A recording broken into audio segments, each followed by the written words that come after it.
ನಾಳೆ ಗುರುವಾರ ಮೇ 8ನೇ ತಾರೀಕು ವೈಶಾಖ ಮಾಸ ಶುಕ್ಲ ಪಕ್ಷದ ಏಕಾದಶಿಯನ್ನು ಆಚರಿಸಲಾಗುತ್ತಿದ್ದು, ಈ ಏಕಾದಶಿಗೆ ವಿಶೇಷವಾಗಿ ಮೋಹಿನಿ ಏಕಾದಶಿ ಎಂದು ಕರೆಯುತ್ತಾರೆ.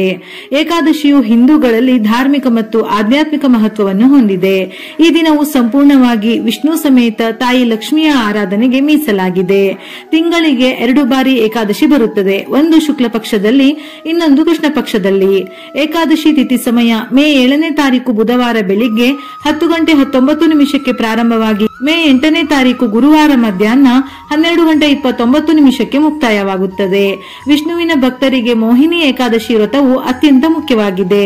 ಈ ದಿನದಂದು ಜನರು ಭಗವಾನ್ ವಿಷ್ಣುವನ್ನು ಬಹಳ ಭಕ್ತಿಯಿಂದ ಪೂಜಿಸುತ್ತಾರೆ.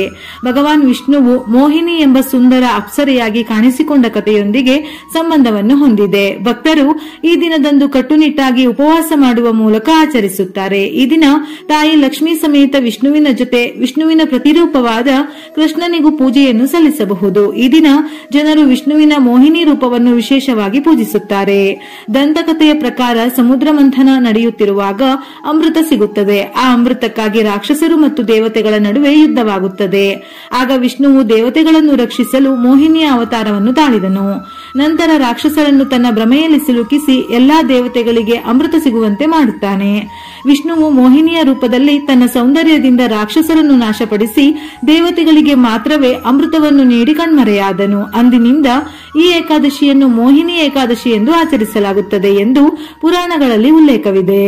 ಈ ದಿನ ಬೇಗ ಎದ್ದು ಶುಚಿಯಾದ ನಂತರ ಸ್ನಾನ ಮಾಡುವ ನೀರಿಗೆ 2 ತುಳಸಿ ಎಲೆಗಳನ್ನು ಬೆರೆಸಿ ಸ್ನಾನ ಮಾಡಿದರೆ ಪುಣ್ಯಕ್ಷೇತ್ರಗಳಲ್ಲಿ ಸ್ನಾನ ಮಾಡಿದಷ್ಟು ಪುಣ್ಯ ಸಿಗುತ್ತದೆ. ಎಲ್ಲಾ ಜಾತಕ ದೋಷಗಳು ನಿವಾರಣೆಯಾಗಿ ಅದೃಷ್ಟ ಲಭಿಸುತ್ತದೆ. ಈ ದಿನ ಸ್ನಾನದ ನಂತರ ಸ್ವಲ್ಪ ನೀರಿಗೆ ಗಂಗಾಜಲ, ಎಳ್ಳು, ಕುಂಕುಮ, ಅಕ್ಷತೆಯನ್ನು ಸೇರಿಸಿ ಈ ನೀರನ್ನು ದೇವರ ಮನೆಗೆ ಸಿಂಪಡಿಸಿ ಶುದ್ಧ ಮಾಡಿದ ನಂತರವೇ ದೇವರ ಪೂಜೆಯನ್ನು ಪ್ರಾರಂಭಿಸಬೇಕು. ನಂತರ ವಿಷ್ಣುವಿಗೆ ತುಪ್ಪದ ದೀಪವನ್ನು ಹಚ್ಚಿ ಬಿಳಿ ಅಥವಾ ಹಳದಿ ಹೂವುಗಳಿಂದ ಪೂಜಿಸಿದರೆ ಶ್ರೇಷ್ಠ.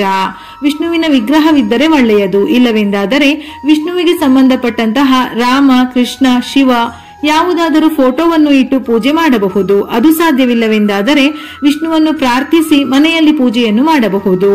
ಈ ದಿನ ವಿಷ್ಣು ಸಹಸ್ರನಾಮ ಪಠಿಸುವುದರಿಂದ ಅಥವಾ ಕೇಳುವುದರಿಂದ ಒಳ್ಳೆಯ ಫಲವನ್ನು ಪಡೆಯಬಹುದು. ಸಾಧ್ಯವಾಗಿಲ್ಲವೆಂದರೆ ಓಂ ನಮೋ ನಾರಾಯಣಾಯ ಅಥವಾ ಓಂ ನಮೋ ಭಗವತೆ ವಾಸುದೇವಾಯ ಈ ಮಂತ್ರವನ್ನು 108 ಬಾರಿ ಜಪಿಸಬೇಕು.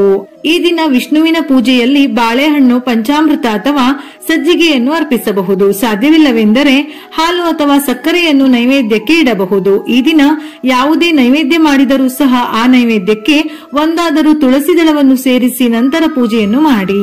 ಮೋಹಿನಿ ಏಕಾದಶಿಯ ದಿನದಂದು ವಿಷ್ಣು ಮತ್ತು ಲಕ್ಷ್ಮೀ ದೇವಿಗೆ ಕೇಸರಿ ಹಾಲಿನಿಂದ ಅಭಿಷೇಕ ಮಾಡಿ ಅಥವಾ ನೈವೇದ್ಯ ಮಾಡಿ. ಇದರಿಂದ ಸಂಪತ್ತು ವೃದ್ಧಿಯಾಗುತ್ತದೆ. ಸನಾತನ ಧರ್ಮದಲ್ಲಿ ತುಳಸಿ ಗಿಡವನ್ನು ಪೂಜಿಸಲಾಗುತ್ತದೆ. ಧಾರ್ಮಿಕ ನಂಬಿಕೆಯ ಪ್ರಕಾರ ತುಳಸಿ ಮಾತೆಯನ್ನು ಪೂಜಿಸುವುದರಿಂದ ಆರ್ಥಿಕ ಲಾಭದ ಸಾಧ್ಯತೆ ಸೃಷ್ಟಿಯಾಗುತ್ತದೆ. ಈ ಏಕಾದಶಿಯ ದಿನದಂದು ತಪ್ಪದೆ ತುಳಸಿ ಗಿಡಕ್ಕೂ ಪೂಜೆಯನ್ನು ಸಲ್ಲಿಸಿ ಶುದ್ಧ ತುಪ್ಪದ ದೀಪವನ್ನು ಬೆಳಗಿಸಿ. ಏಕೆಂದರೆ ತುಳಸಿ ಶ್ರೀಹರಿಗೆ ಬಹಳ ಪ್ರಿಯಳು. ವಿಷ್ಣುವಿನ ಪೂಜೆಗೆ ತುಳಸಿ ಇಲ್ಲವೆಂದರೆ ಅಪೂರ್ಣವೆಂದು ಹೇಳುತ್ತಾರೆ. ಈ ದಿನ ತುಳಸಿಗೂ ವಿಶೇಷ ಪೂಜೆ ಸಲ್ಲಿಸುವುದರಿಂದ ಮನೆಯಲ್ಲಿ ಸಂತೋಷ, ಶಾಂತಿ ನೆಲೆಸುತ್ತದೆ. ಅಲ್ಲದೆ ಸಾಧಕರು ಜೀವನದಲ್ಲಿ ಶುಭ ಫಲಿತಾಂಶಗಳನ್ನು ನೋಡುತ್ತಾರೆ. ಜೀವನದಲ್ಲಿ ಹಣ ಮತ್ತು ಧಾನ್ಯಗಳ ಕೊರತೆ ಇರುವುದಿಲ್ಲ. ಮೋಹಿನಿ ಏಕಾದಶಿಯ ದಿನದಂದು ತುಳಸಿ ಮಂತ್ರ ಜಪಿಸಿ. ಮಹಾಪ್ರಸಾದ್ ಜನನಿ ಸರ್ವ ಸೌಭಾಗ್ಯವರ್ಧಿನಿ ಆದಿವ್ಯಾಧಿ ಹರ ನಿತ್ಯಂ ತುಳಸಿ ತ್ವಂ ನಮೋಸ್ತುತೆ ಈ ಮಂತ್ರವನ್ನು ಪಠಿಸುವುದು ಬಹಳ ಶುಭವೆಂದು ಹೇಳುತ್ತಾರೆ. ಹೀಗೆ ಮಾಡುವುದರಿಂದ ವಿಷ್ಣುವಿನ ಕೃಪೆಯಿಂದ ಸಂಪತ್ತು ಮತ್ತು ಸಮೃದ್ಧಿ ಹೆಚ್ಚಾಗುತ್ತದೆ. ಈ ದಿನ ಸಂಜೆ ಮನೆಯ ಮುಖ್ಯದ್ವಾರದಲ್ಲಿ ಶುದ್ಧ ತುಪ್ಪ ಅಥವಾ ಎಣ್ಣೆಯ ದೀಪವನ್ನು ಬೆಳಗಿಸಿ. ಈ ಪರಿಹಾರವನ್ನು ಮಾಡುವುದರಿಂದ ನಕಾರಾತ್ಮಕ ಶಕ್ತಿ ನಿವಾರಣೆಯಾಗುತ್ತದೆ. ಮನೆಗೆ ಸಂತೋಷ, ಸಮೃದ್ಧಿ, ಶಾಂತಿ ಬರುತ್ತದೆ. ಇದಲ್ಲದೆ ಆರ್ಥಿಕ ಬಿಕ್ಕಟ್ಟಿನ ಸಮಸ್ಯೆಯಿಂದ ನಿಮಗೆ ಪರಿಹಾರ ಸಿಗುತ್ತದೆ. ಮೋಹಿನಿ ಏಕಾದಶಿಯ ದಿನದಂದು ಗೋವಿನ ಸೇವೆ ಮಾಡಬೇಕು. ಇದಲ್ಲದೆ ಹಸುವಿಗೆ ಹಸಿರು ಮೇವನ್ನು ಕೂಡ ನೀಡಬಹುದು. ಈ ದಿನ ಯಾವುದೇ ಪ್ರಾಣಿ ನಿಮ್ಮ ಮನೆಯ ಬಾಗಿಲಿಗೆ ಬಂದರೆ ಆಹಾರ ಮತ್ತು ನೀರು ನೀಡಬೇಕು. ಇದರಿಂದ ಮನೆಯಲ್ಲಿ ಸುಖ, ಸಮೃದ್ಧಿ ನೆಲೆಸುತ್ತದೆ. ಈ ದಿನ ತಪ್ಪಾಗಿಯೂ ಪ್ರಾಣಿಗಳಿಗೆ ತೊಂದರೆ ಕೊಡಬಾರದು. ಬಡವರಿಗೆ ಮತ್ತು ಅಗತ್ಯವಿರುವವರಿಗೆ ಆಹಾರ ನೀಡಿ ದಾನವನ್ನು ಮಾಡಿ. ಬೆಲ್ಲವು ಸೂರ್ಯ ಮತ್ತು ಮಂಗಳಕ್ಕೆ ಸಂಬಂಧಿಸಿದೆ. ನೀವು ಜೀವನದಲ್ಲಿ ಪ್ರಗತಿಯನ್ನು ಪಡೆಯದಿದ್ದರೆ ಅಥವಾ ಕಣ್ಣಿನ ಸಂಬಂಧಿತ ಸಮಸ್ಯೆಗಳಿದ್ದರೆ ನೀವು ಈ ಏಕಾದಶಿಯಂದು ಬೆಲ್ಲವನ್ನು ದಾನ ಮಾಡಬೇಕು. ಬೆಲ್ಲವನ್ನು ದಾನ ಮಾಡುವುದರಿಂದ ಲಕ್ಷ್ಮೀ ದೇವಿಯ ಆಶೀರ್ವಾದವು ನಿಮ್ಮ ಮೇಲೆ ಉಳಿಯುತ್ತದೆ. ಈ ಏಕಾದಶಿಯಂದು ಅಕ್ಕಿ ದಾನ ಮಾಡುವುದರಿಂದ ಲಕ್ಷ್ಮೀ ದೇವಿಯು ಸಂತುಷ್ಟಳಾಗುತ್ತಾಳೆ. ತಾಯಿಯ ಅನುಗ್ರಹದಿಂದ ಜೀವನದಲ್ಲಿ ಸಂಪತ್ತು ಮತ್ತು ಧಾನ್ಯಗಳು ಹೆಚ್ಚಾಗುತ್ತವೆ. ಮೋಹಿನಿ ಏಕಾದಶಿಯು ಭಗವಾನ್ ವಿಷ್ಣುವಿನ ಅಚ್ಚುಮೆಚ್ಚಿನ ಏಕಾದಶಿ ತಿಥಿಗಳಲ್ಲಿ ಒಂದಾಗಿದೆ. ಈ ವ್ರತವನ್ನು ಆಚರಿಸುವುದರಿಂದ ಎಲ್ಲಾ ಇಷ್ಟಾರ್ಥಗಳು ನೆರವೇರುತ್ತವೆ.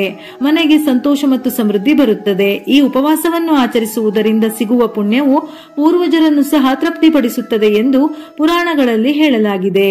ಏಕಾದಶಿ ಉಪವಾಸದ ಮಹತ್ವವನ್ನು ಸ್ಕಂದ ಪುರಾಣದಲ್ಲಿಯೂ ವಿವರಿಸಲಾಗಿದೆ. ಹೀಗೆ ಮಾಡುವುದರಿಂದ ತಿಳಿದೋ ತಿಳಿಯದೆಯೋ ಮಾಡಿದ ಪಾಪಗಳು ನಿವಾರಣೆಯಾಗುತ್ತದೆ. ಯಾವುದು ಸಾಧ್ಯವಿಲ್ಲವೆಂದಾದರೆ ನಾಳೆಯ ದಿನ ಸ್ನಾನ ಮಾಡಿ ಶುದ್ಧವಾದ ನಂತರ ಏಕಾದಶಿ ವ್ರತದ ಕಥೆಯನ್ನು ಹೇಳುವುದರಿಂದ ಅಥವಾ ಕೇಳುವುದರಿಂದ 1000 ಗೋವನ್ನು ದಾನ ಮಾಡಿದ ಪುಣ್ಯ ಪ್ರಾಪ್ತಿಯಾಗುತ್ತದೆ. ವಿಡಿಯೋ ಇಷ್ಟ ಆಗಿದ್ದಲ್ಲಿ ಮರೆಯದೆ ಲೈಕ್ ಕೊಟ್ಟು ನಿಮ್ಮವರಿಗೆ ಶೇರ್ ಮಾಡಿ. ಇದೇ ರೀತಿಯ ಮನಮುಟ್ಟುವ ಉಪಯುಕ್ತ ಮಾಹಿತಿಗಳಿಗಾಗಿ ಮತ್ತೆ ಭೇಟಿಯಾಗೋಣ.